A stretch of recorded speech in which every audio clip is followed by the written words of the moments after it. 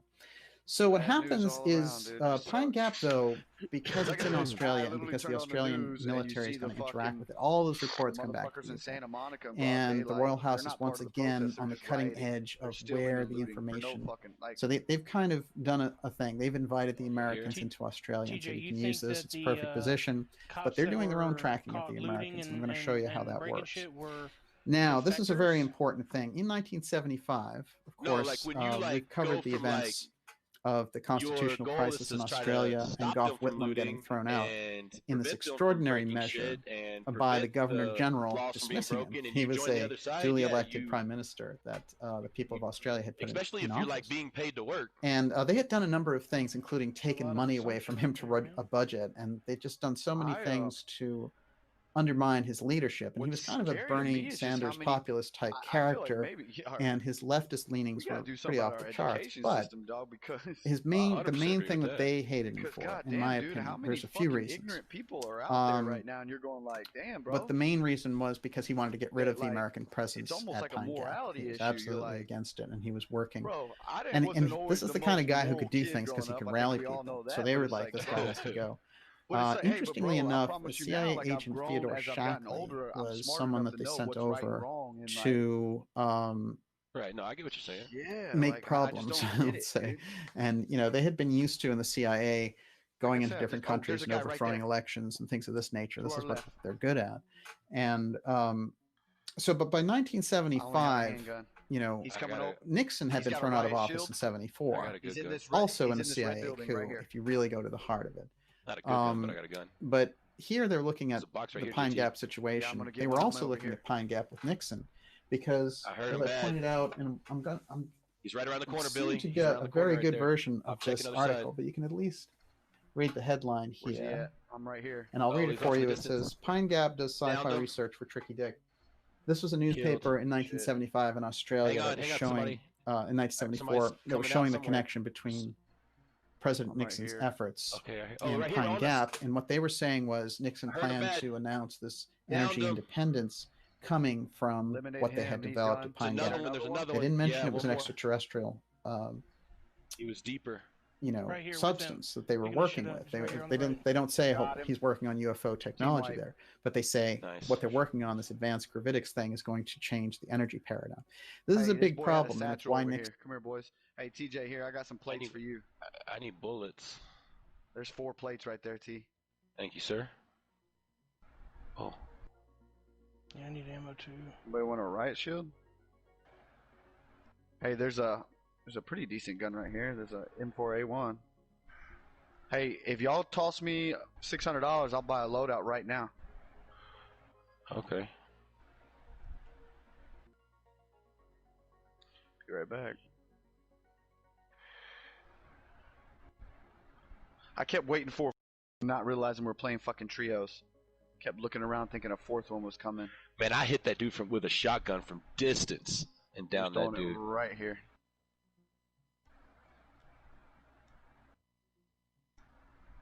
Hey, here, take the rest of this money, y'all.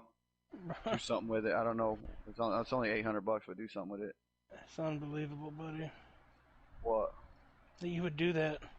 What? I got a UAV, so y'all want me to bust that as we kind of get to go through here?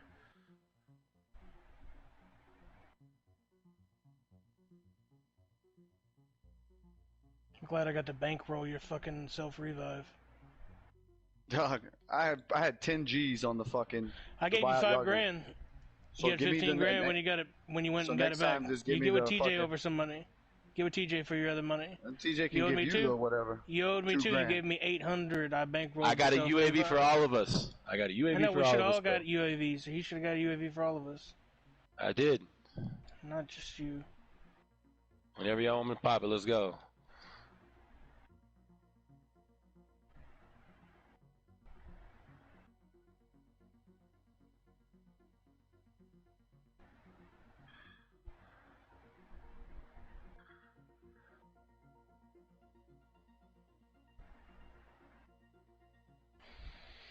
Probably gonna be people pushing this hill, okay, now?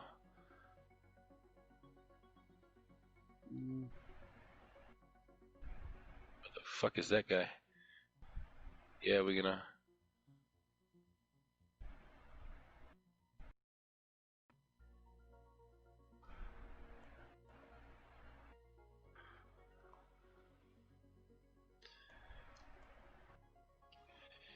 Get over here on these hills. Oh, you got him? Damn, nice.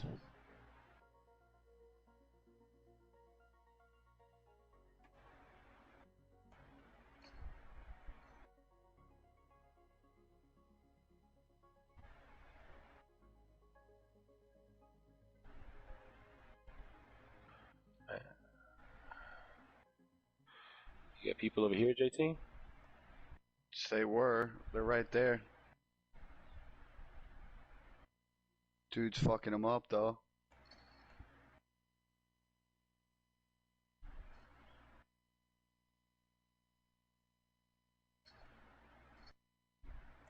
Broke his armor.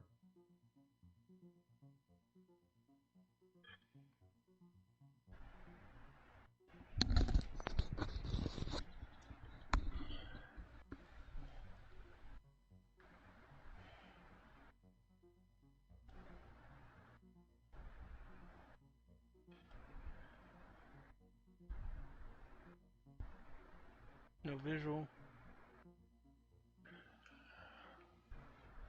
Mark anywhere, somewhere close to where you see him. Yeah, he was standing up on that. They're on the roof. He was standing up on that car when I hit him. That burnt car that was smoke.